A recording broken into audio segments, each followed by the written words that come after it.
Saya datang dari Nusa Tenggara, tiba di Penang disambut senyuman. Jumpa Bapak Ibu yang berbahagia, silaturahim dalam kebaikan. Bismillahirrahmanirrahim. Assalamualaikum warahmatullahi wabarakatuh.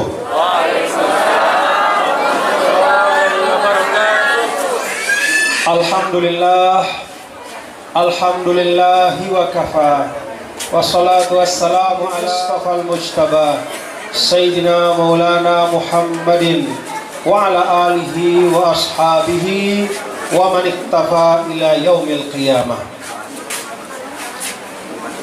Asyhadu an la ilaha illallah wahdahu la syarikalah wa asyhadu anna abduhu wa rasuluhu la nabiyya ba'dah.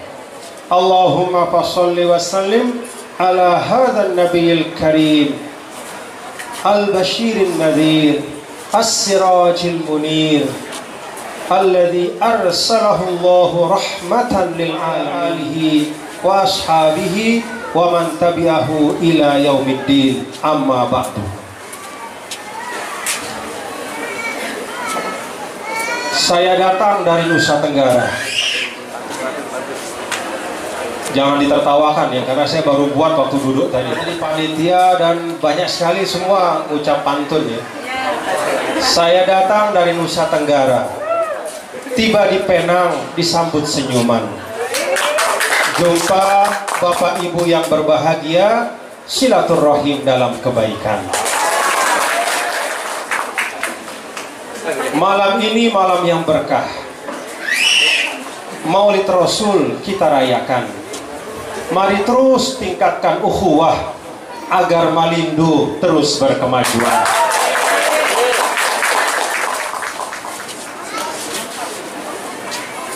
Ada satu lagi baru saya buat, cuman saya lupa ya. Jadi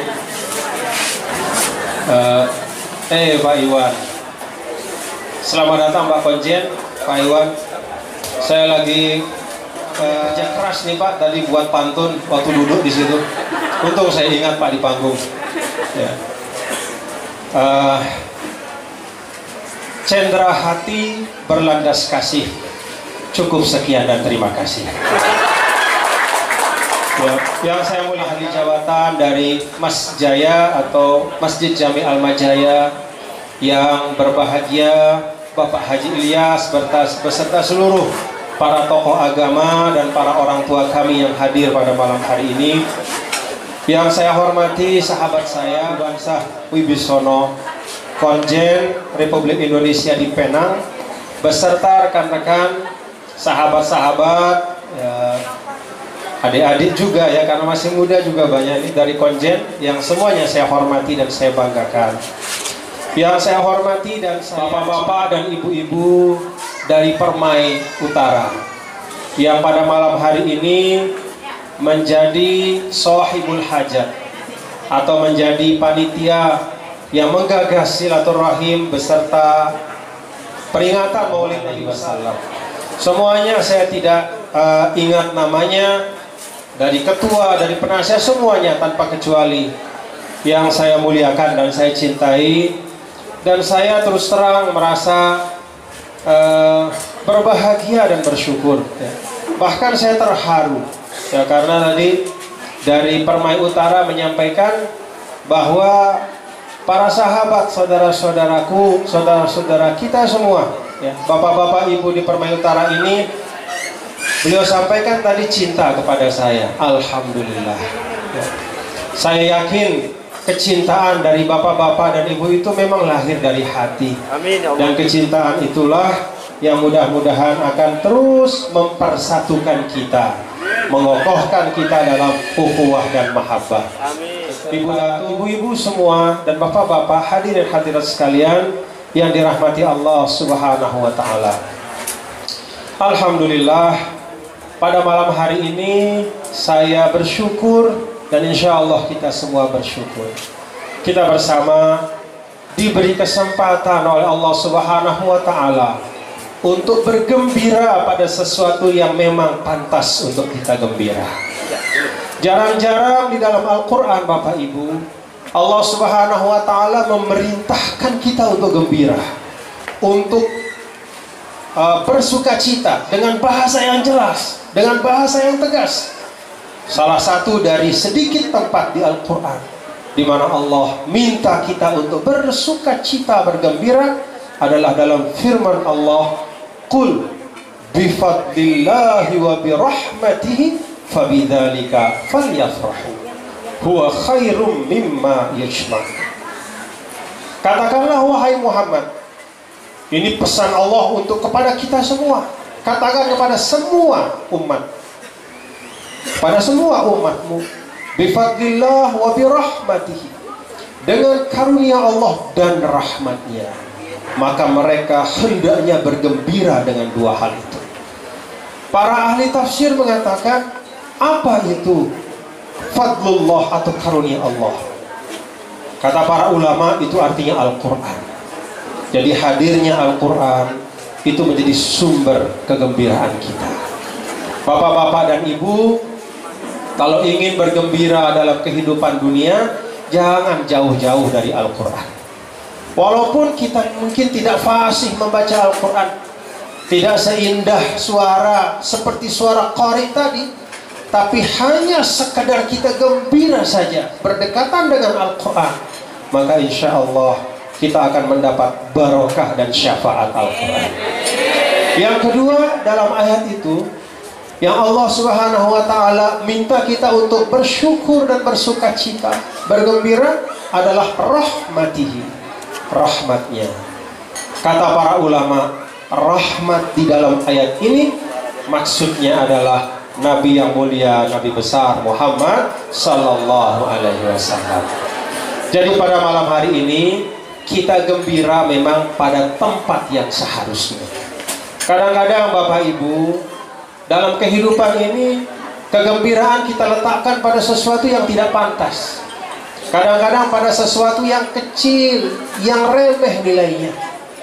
Maka saya ajak pada malam hari ini semua kita tanpa kecuali, mari kita letakkan kesukacitaan kita, kegembiraan kita utamanya adalah pada hadirnya, lahirnya Nabi yang mulia, Nabi besar Muhammad Sallallahu Alaihi Wasallam. Mari bersama kita baca salawat untuk beliau, salawat Ibrahimiyah atau salawat di tasyahud akhir.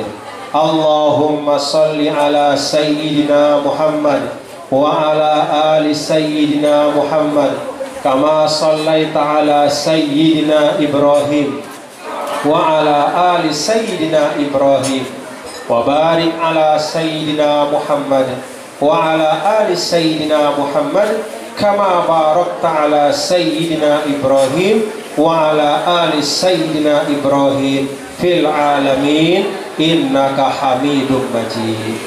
Mudah-mudahan kita semua mendapat syafaat dari Nabi besar Muhammad Sallallahu Alaihi Wasallam. Bapak Ibu, malam ini juga tadi ada tumpengan. Jadi Pak Konjen kelewatan tumpengannya Pak ya. Mestinya tadi Pak Konjen menerima tumpeng.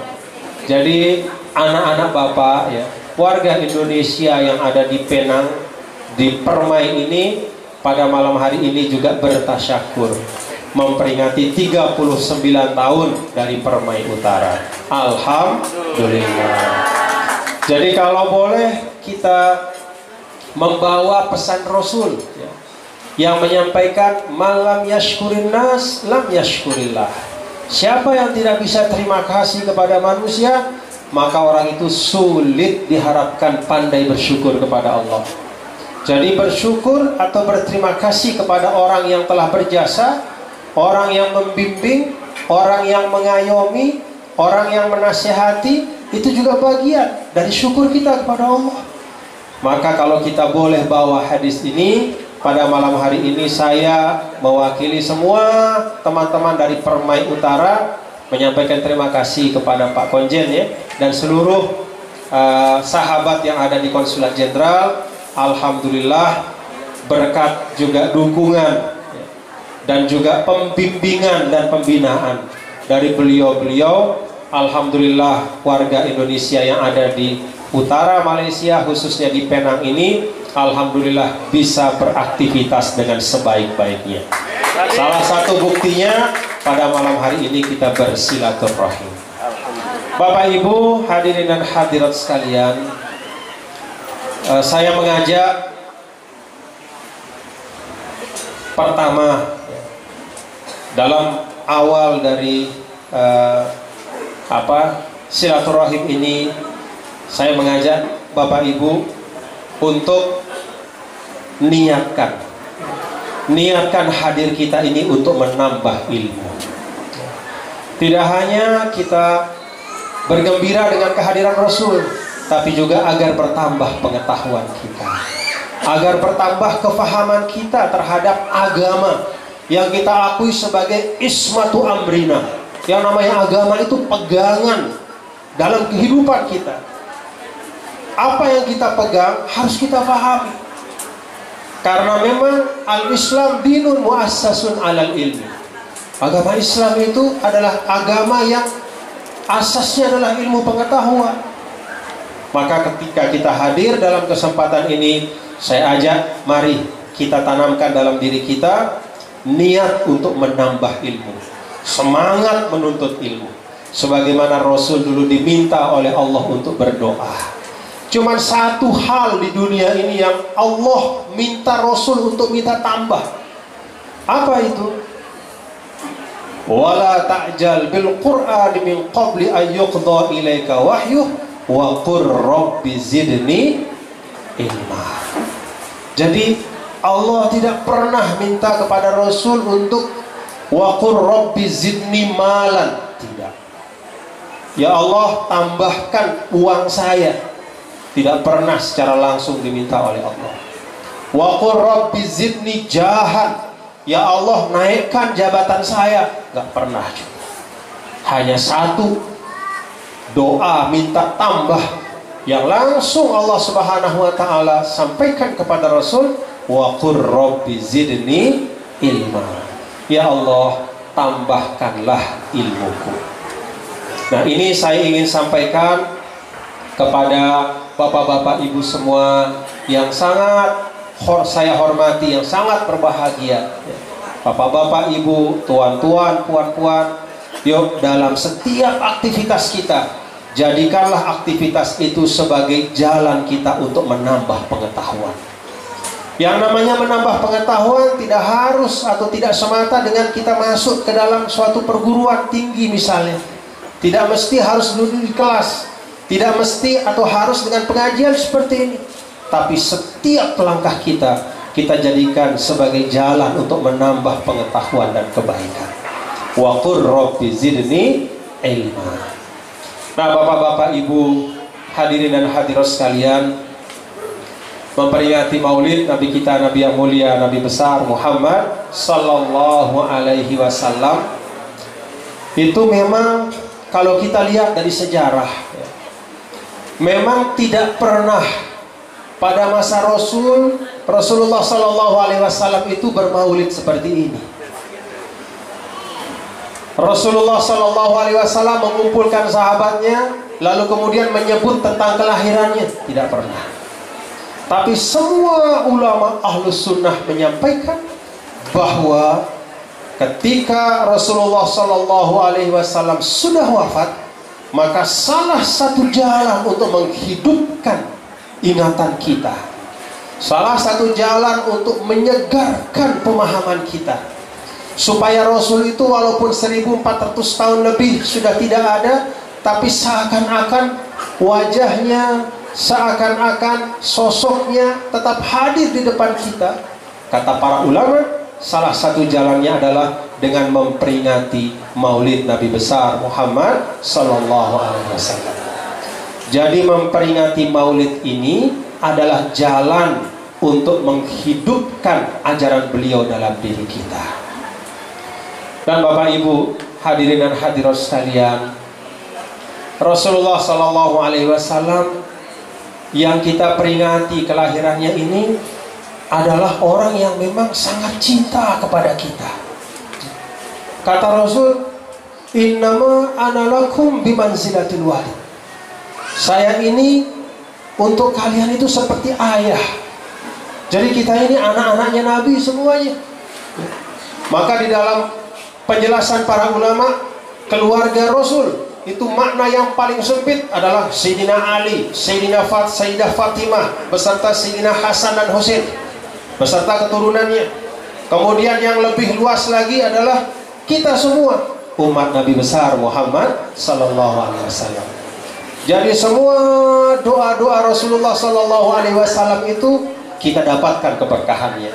Semua apa yang diminta oleh Rasulullah sallallahu alaihi wasallam kepada Allah, kita juga dapat bagiannya. Semua rasa cinta yang ada pada jiwa dan diri Rasulullah itu juga ada kepada kita. Karena Rasul menganggap kita seperti anak-anaknya. Nah, karena itu Bapak Ibu hadirin dan hadirat sekalian, baginda Rasulullah sallallahu alaihi wasallam yang bagaikan ayah kepada kita itu harus kita kenal. Harus kita kenal seperti kita mengenal ayah kita. Kan di dalam Al-Quran itu Bapak Ibu ya, ada cerita tentang dulu orang-orang Yahudi. Sebelum datangnya Nabi SAW akhir zaman, beliau itu menunggu-nunggu. Mereka merindukan datangnya Nabi akhir zaman karena mereka mengira Nabi akhir zaman itu datang dari kelompok mereka.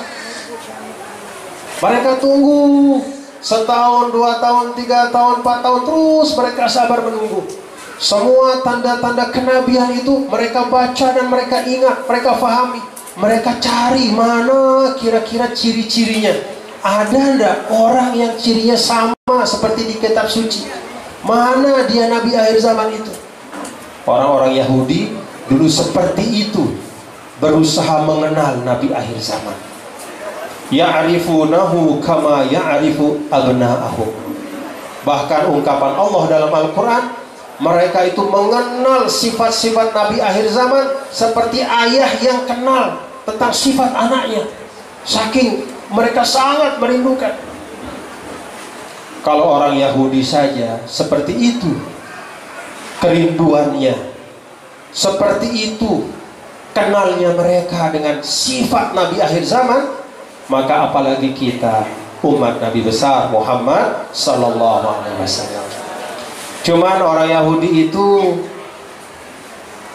ketika datang Rasul yang mereka tunggu, justru mereka ingkari. Kenapa? Hasadan min indi anfusihim. Karena mereka kesal, kok nabinya bukan dari kelompok kita, kok nabinya dari orang Arab, kok nabinya keturunan Ismail bukan keturunan Ishak, kok nabinya bukan dari Bani Israel. Karena bukan dari satu kelompok, maka kebenaran yang istimewa yang dibawa oleh Rasul itu tidak mau mereka terima. Nah, ini juga pelajaran bagi kita bapak-bapak dan ibu, sehingga Sayyidina Ali mengatakan i'rifil haqqa ta'rif ahlahu. Kalau mau mencari kebenaran itu, pastikan engkau mengetahui kebenaran itu. Jangan melihat dari siapanya, jangan melihat dari golongannya, jangan melihat semata dari keturunannya. Ketahuilah kebenaran, maka engkau akan mengetahui ahli kebenaran itu. Jadi Bapak Ibu Saudara sekalian, kalau kita bergaul, diajarkan oleh Nabi kita yang mulia, Nabi besar Muhammad sallallahu alaihi wasallam. Ini bagian dari kita mengenal beliau. Bagaimana sih Rasulullah sallallahu alaihi wasallam itu bergaul? Rasul sallallahu alaihi wasallam tidak pernah membedakan antara sahabatnya. Rasulullah sallallahu alaihi wasallam mendengar dengan telinga yang sama, dengan kesungguhan yang sama. Abu Bakar menyampaikan, didengar dengan kesungguhan yang sama, sama seperti kalau ada sahabat walaupun tidak seperti Abu Bakar, siapapun, sepanjang dia menyampaikan sesuatu yang baik, Nabi mendengar dengan kesungguhan. Itulah Nabi yang mulia, Nabi besar Muhammad sallallahu alaihi wasallam. Jadi beliau itu adalah orang yang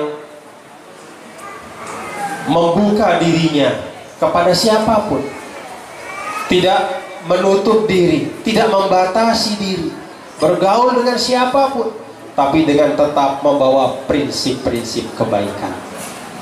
Nah, ini salah satu dari sifat Nabi kita, Nabi besar Muhammad Sallallahu Alaihi Wasallam. Bapak Ibu ingat bagaimana beliau pada waktu di Mekah sudah digelari Al-Amin. Apa arti Al-Amin? Yang terpercaya. Kenapa beliau digelari yang terpercaya? Karena ketika bergaul, beliau menunjukkan sosok yang membawa nilai kejujuran dan amanah. Jadi Nabi bergaul, walaupun masyarakatnya masyarakat jahiliyah, Nabi tetap bergaul di tengah masyarakat, tidak menarik dirinya, walaupun dia tahu di sana banyak kebatilan, tapi dia tetap berada di tengah masyarakat. Maka kata Nabi yang mulia, Nabi besar Muhammad Sallallahu Alaihi Wasallam, al-mu'min alladhi yukhalitun nas wa yasbiru ala adahu.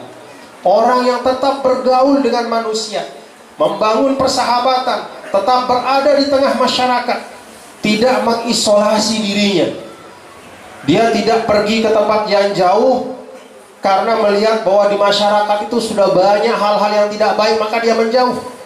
Tapi dia tetap berada di tengah masyarakat, walaupun dalam keadaan yang tidak sesuai dengan harapannya. Dia tetap bernasihat, tetap menjalani hal-hal yang baik, tetap membangun hubungan sosial yang baik. Kata Rasul, khairun, orang beriman seperti itu lebih baik dibanding seseorang yang karena ingin selamat untuk dirinya, dia menjauhi masyarakat dan mencari kebaikan hanya untuk diri sendiri. Nah, ini salah satu yang juga perlu kita ingat, bapak-bapak dan ibu-ibu, hadirin dan hadirat sekalian, bagaimana Nabi yang mulia, Nabi besar Muhammad Sallallahu Alaihi Wasallam selalu berada di tengah masyarakat. Karena itu kata para ulama di dalam tafsir ayat, laqad ja'akum rasulun min anfusikum, telah datang seorang rasul dari kalian.